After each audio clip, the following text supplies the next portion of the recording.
Hi, welcome back to my YouTube channel. ഞാനിന്നൊരു അട ഉണ്ടാക്കുന്ന വീഡിയോ ആയിട്ടാണ് വന്നിട്ടുള്ളത്. വീഡിയോ നിങ്ങൾക്ക് ഇഷ്ടപ്പെടുകയാണെങ്കിൽ ലൈക്ക് ചെയ്തതിനൊന്ന് സപ്പോർട്ട് ചെയ്തോളൂ. നമുക്ക് വീഡിയോയിലേക്ക് പോവാം. ആദ്യം തന്നെ ഒരു പാത്രത്തിലേക്ക് ശർക്കരയും ഒരു 1/4 ഗ്ലാസ് വെള്ളം ചേർത്ത് ഉരുക്കാനായിട്ട് വെക്കുക.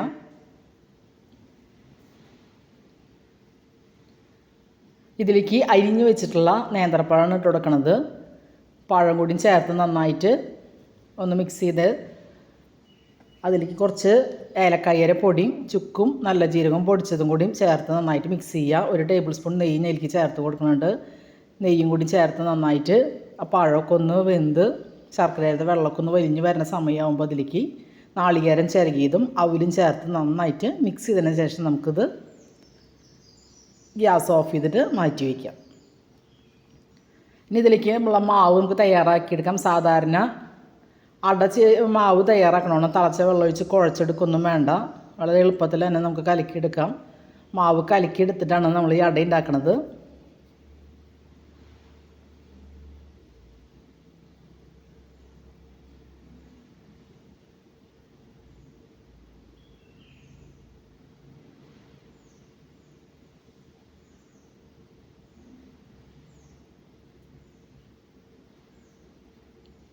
ഒരു പാത്രത്തിലേക്ക് 1 ഗ്ലാസ് നല്ല നൈസായിട്ടുള്ള അരിപ്പൊടിയും ഒരു 1/2 ഗ്ലാസ് അല്ലെങ്കിൽ 3/4 ഗ്ലാസോളം മൈദപ്പൊടിയാണ് ഞാൻ ചേർത്ത് കൊടുക്കുന്നത്.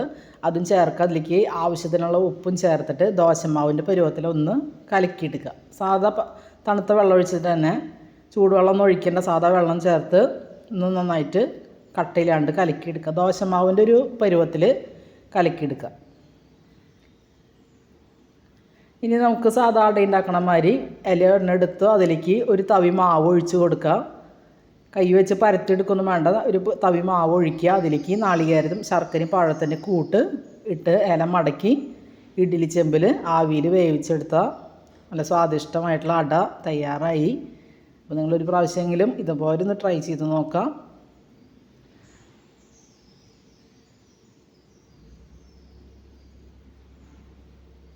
മാവ് വല്ലാണ്ട് ലൂസായി പോവുമായിരിക്കും. ലൂസായി പോയി കഴിഞ്ഞാൽ നമുക്ക് മടക്കുമ്പോൾ സൈഡിൽ കൂടെയൊക്കെ പോവും. ആവിക്ക് വേവിച്ചെടുത്ത് കഴിഞ്ഞ് കഴിഞ്ഞാൽ നമ്മുടെ അട റെഡി ആയിട്ടുണ്ട്. നല്ല ടേസ്റ്റും നല്ലൊരു സോഫ്റ്റുള്ളൊരു അട തന്നെയാണ്. നിങ്ങളൊരു പ്രാവശ്യം ട്രൈ ചെയ്ത് നോക്കുക. വീഡിയോ നിങ്ങൾക്ക് ഇഷ്ടപ്പെടുകയാണെങ്കിൽ ലൈക്ക് ചെയ്ത് തന്നെ ഒന്ന് സപ്പോർട്ട് ചെയ്തോളൂ കേട്ടോ. നിങ്ങളുടെ ഫ്രണ്ട്സിനൊക്കെ വീഡിയോ ഒന്ന് ഷെയർ ചെയ്ത് കൊടുത്തോളാം. സബ്സ്ക്രൈബ് ചെയ്യാത്തവരുണ്ടെങ്കിൽ പ്ലീസ് ഒന്ന് സബ്സ്ക്രൈബ് ചെയ്യണേ.